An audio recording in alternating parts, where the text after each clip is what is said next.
Tener otros minutos para el análisis a través de ti con el doctor Alfredo Jalife. Déjame preguntarte algo para este análisis y tiene todo que ver con la emocionalidad del discurso de esta noche de Andrés Manuel López Obrador allí en la Plaza del Zócalo.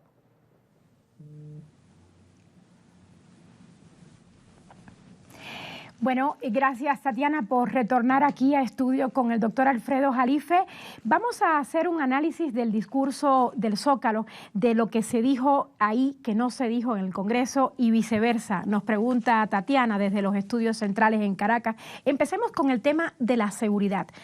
¿Cuál es su análisis de lo que ha prometido Andrés Manuel para resolver el problema de la violencia en este país con más de 120.000 muertos, más de 100.000 desaparecidos? Él ha hablado de la Guardia Nacional. Mira, el problema con la Guardia Nacional es la definición. En Estados Unidos el término Guardia Nacional tiene otra connotación. Cada estado tiene derecho a jalarlo, son reservistas, etcétera. Yo no sé a quién se le ocurrió ese término. En México, por lo que estamos viendo, es de que va a ser un conglomerado de las viejas policías que Andrés reconoce no sirvieron para nada, que son más corruptas que los mismos corruptos que combaten, y que van a ser diluidas sumando al Estado Mayor Presidencial y a los 3.000 y pico de espías del CISEN, van a ser sumados a la Marina y al Ejército propiamente dicho. Ahora, lo interesante es de lo que ha surgido es que la Marina se va a ir a la costa, donde debe estar. Tú te das cuenta, con Peña, la Marina hacía operaciones terrestres, lo cual molestaba mucho al Ejército. Incluso son los que atrapan al Chapo, etcétera. Bueno, él reconoce que es un tema candente, necesita consultas, el Congreso también lo tiene que apoyar, etcétera.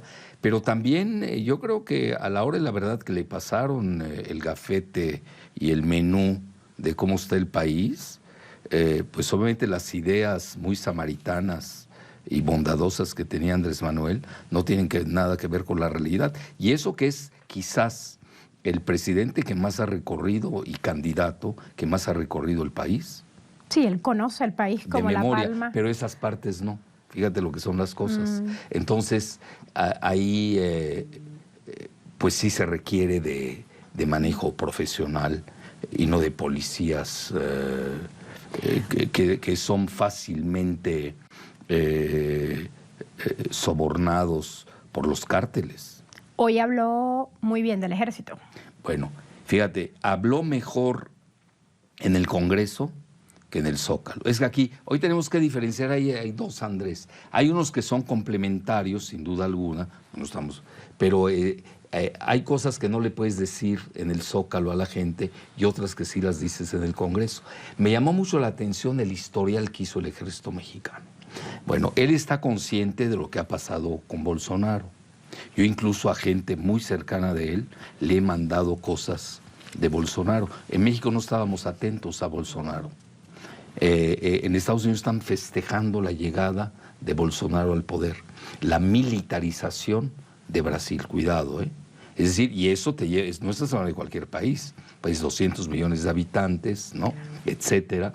Aunque no ganó así como creían aplastantemente, 10%, pero es la democracia. Bueno, yo creo que Andrés Manuel ya se dio cuenta en últimas fechas de que van a usar mucho la imagen de Bolsonaro como contrapeso a él.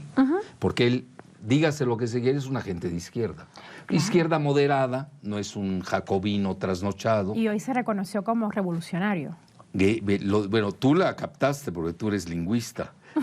Tú eres la única que captaste esa parte de gobernante revolucionario. Bueno, eso sí, pero no lo es, tampoco hay que exagerar. Andrés en la retórica sí es muy revolucionario, pero ya en los hechos es una gente pragmática, es sensata, entiende los equilibrios de poder, conoce muy bien México, pero el haber hecho el historial del Ejército Mexicano es muy importante. ¿Por qué? Cienfuegos, mira, la tradición mexicana en el Ejército era que el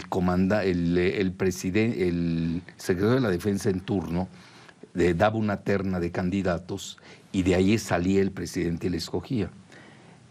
Por primera vez en muchos años, para no irme demasiado atrás, habían 22 generales, no solamente 4. Y Andrés Manuel escogió, no a los 4 de Cienfuegos, secretario de la Defensa, sino a los otros 18. Interesante. No, eso es clave. Y escogió a uno de los más jóvenes que había hecho, incluso había estado de comandante en Tabasco, ojo, y que es muy cercano a alguien que hay que seguir. Que yo creo, son de esos que no ves, pero son las estrellas ascendentes de Morena, de Andrés Manuel, y que van a tener mucho poder. Se llama el general Audomaro. Audomaro ahorita ya está de segundo de Alfonso Durazo. No estoy amarrando navajas, diciendo que el segundo va a ser más que el primero. Con Andrés Manuel puede pasar, donde el oficial mayor tenga mucho más poder que el mismo secretario. No hay que, porque al final del día él es el que decide. Es decir, Andrés Manuel no tiene a Videgaray que le estén soplando y diciendo. Él les lleva el plan y él al final decide. Pero además lo ha dicho, todos los días me voy a reunir con el gabinete de seguridad. Él se va a reunir. Pero ahí viene lo más interesante. Hace el historial del ejército y dice, el ejército es pueblo uniformado y es real. La mayor parte del ejército viene de de estos estados del sur muy paupérrimos. Pero no habló nada de las violaciones de derechos humanos que está acusado el ejército en este país. Son muchísimos los casos. El más emblemático es Tlatlaya. Yo entender algo de que habían habido ciertas anomalías. Pero mira, lo fundamental que fue, dice, no es un ejército golpista. Es decir, no jueguen conmigo. Ese es el mensaje que está diciendo. Claro. El último intento golpista fue un Cedillo con C, no con Z. No hay que confundir eso. Hizo un interesante historial que iba dirigido específicamente al ejército. Si uno no es miembro del ejército, no entiende el discurso que hizo Andrés Manuel. Lo único que dijo al final es, no es un ejército golpista y yo soy el comandante supremo de las Fuerzas Armadas. Interesante porque en otras ocasiones, en otras tomas de posesión, el presidente después de recibir la banda presidencial va y se reúne con el ejército. ¿Te Pero acuerdas de aquel acto en Palacio Nacional, donde además les aumentaron el sueldo y todo eso? Bueno, eso fue Calderón, ¿te acuerdas que les aumentó exagerado? Pero ahora él fue antes de ser presidente, se reunió con todo el ejército, fue una reunión interesante, y ahí realmente es donde se da otro pase de mando. Entonces hay que leer con mucha... El ejército mexicano es sui generis, es un ejército, lo dijo, nacionalista, cuidado, no usó todo el término, más que ahí de nacionalista. Y hoy, mira, yo en mi muy humilde opinión, el mundo hoy tiene un choque, ya no es nada más izquierda-derecha, eso ya quedó rebasado. Hoy tienes el choque globalistas contra nacionalistas y lo estamos viendo en todo el mundo. Y Andrés está muy consciente de ello. Ahora alguien me va a decir, ¿qué tan nacionalista es Andrés? Yo creo que sí es muy nacionalista, pero con visión global. Interesante ese punto de vista. Doctor Jalife, y en cuanto a la corrupción, ¿cuál es su lectura de todas estas acciones que va a tomar para combatir la corrupción, que es el eje de su proyecto de gobierno? Mira, te voy a contar un secreto de Estado con Andrés Manuel. Para que se entere toda la audiencia. Y para que se entere hasta Andrés que lo dije. Mira, cuando nosotros en el segundo, me acuerdo en el segundo Andrés, la tónica de él era, dice, vamos a ganar con ese lema, la corrupción. Se la olió. Perfecto. Bueno, y ya ves, la diferencia fue muy menor con Peña. Y luego llega Peña. Digo, ya no tenías que hacer publicidad, ¿no? Solito se ganó. Pero él siempre se olió y tenía yo diría hasta como obsesión, que la corrupción, cáncer de la corrupción. Fíjate cuántas veces lo dijo. Lo dijo en la mañana y lo dijo en la tarde. El cáncer de la corrupción es lo que lo que corroe el alma. Hoy habló del alma, ¿te diste cuenta? Sí. El alma nacional. Pero en el Zócalo... Tenemos pocos minutos, pero quiero llegar a esto. En el Zócalo no dijo lo que dijo en Palacio Nacional. No. Ojo. No, porque mira... Sobre los corruptos de gobiernos anteriores. No tocó eso. ¿Por qué? No, porque, oye, el pueblo quiere ver desde Salinas hasta el mismo Peña, a todos los quiere ver colgados en Palacio Nacional, en la plaza pública. Y Andrés ahí tiene que ser muy muy inteligente, por eso no tocó el lema de la mañana que voy a darles amnistía, los voy a perdonar, quiero entrar a otra dinámica de confrontación. Lo dejó abierto, se fue sobre la corrupción, dio datos, dio cifras muy interesantes. Ahora, el problema va a ser cómo combatirla. ¿Cuáles son los instrumentos de corrupción? No vayan a salir los que combaten la corrupción más corruptos, o corruptógenos, que los mismos corruptos. Esperemos que no, esperemos que no. No, pero siempre existe el riesgo. Claro. Mira, los que queremos a Andrés Manuel, tenemos que decir las cosas, porque hay gente que se puede colar, tú sabes, México... Infiltrar, hay escoria que se ha infiltrado a Morena, que siempre hay un 10% en cualquier organización que te falle.